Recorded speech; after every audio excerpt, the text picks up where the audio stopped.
Welcome to Sumanth talks. మరి medium range హీరోలకి ఏమవుతుందో తెలీదు. But medium range, large, small ఇదేందో నాకు తెలీదు. బట్ నేనేంటంటే స్ట్రెయిట్‌గా పాయింట్ చెప్పేస్తాను. ఏంటి అంటే, ఈ రోజుల్లో సినిమా హిట్ అవ్వాలి అంటే ఒక బ్లడ్ బాత్ అంటే రక్తపాతం సృష్టించాలి. వయలెన్స్ పెట్టుకోవాలి. సో, ఎక్కువగా ఆ స్క్రీన్ మొత్తం ఏంటంటే ఆ రెడ్‌నెస్ నింపేస్తే సినిమా హిట్ అయిపోద్ది అనే ఫార్ములాకైతే పడిపోయామనమాట. ఎందుకో కూడా చెప్తాను. మనం ఎన్ని సినిమాలు చూసాం? నేను మొదలు పెడతాను. 'సలార్' నుంచి చూసాం. 'సలార్', 'ఓజీ' ట్రైలర్‌లో కూడా మనం అది చూసాం. 'దేవరా'లో కూడా అదే చూసాం. సో, 'నాని' అన్న ఓన్ కెరియర్. సో, ఆయన సినిమాల్లో కూడా చూసుకుంటే 'దసరా' అందులో కూడా వయలెన్స్ ఉంటుంది. ఆ రక్తపాతం మళ్ళీ అలానే ఉంటుందనమాట. సో, అంటే ఒక డిఫరెంట్ వే ఆఫ్ సినిమాని ఎందుకు ఎక్స్‌ప్లోర్ చేయట్లేదు అని చెప్పి చాలామంది ట్రోల్ చేస్తున్నారు.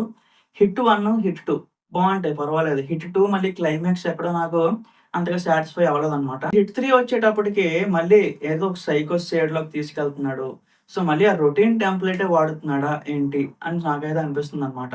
అంటే సినిమా చూడకుండా ఇవన్నీ జడ్జ్ చేయకూడదు అని తెలుసు. బట్ ట్రైలర్‌లో మనకిది ఓకే. ఈ షాట్ బావుంది. లేకపోతే ఈ ప్లాట్ బావుంది. సో, ఇందుకోసమని సినిమాకెళ్ళాలి అని చెప్పుకోదగినది ఒక్కటి కూడా నాకు కనిపించలేదు 'హిట్ 3' ట్రైలర్‌లో.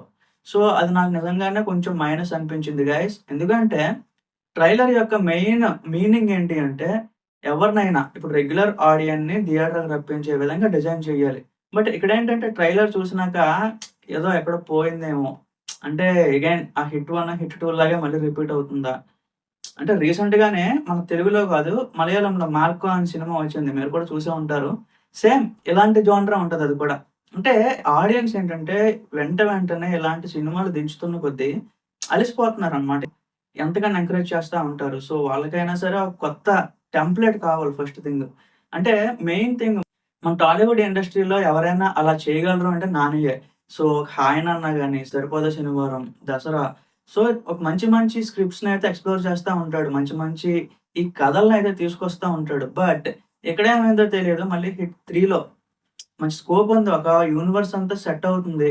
ఒక మెయిన్ ప్లాట్‌లోకొచ్చింది అనుకునేటప్పటికి ఫస్ట్‌లోకి తీసుకెళ్ళాడనమాట. సో, మళ్ళీ అదే వయలెన్స్, అదే రక్తపాతం. ఎక్కడో మళ్ళీ తేడా కొట్టింది. మేబీ ఆ క్యారెక్టర్ 'అర్జున్ సర్కార్' అలానే ఉంటుంది. సో, సినిమా కూడా అలానే ఉండాలి అని చెప్పి డైరెక్టర్ రాసుకున్నాడో ఏమో తెలీదు గానీ, ఏమో మరి చూడాలి. క్రైమ్ థ్రిల్లర్ అన్నారు కాబట్టి, మరీ ఇంత వయలెన్స్ అయితే అవసరం లేదు అని నా ఒపీనియన్ గైస్. మరి మీరేమనుకుంటున్నారో ఒకసారి కిందన కామెంట్స్‌లో చెప్పండి. Thank you.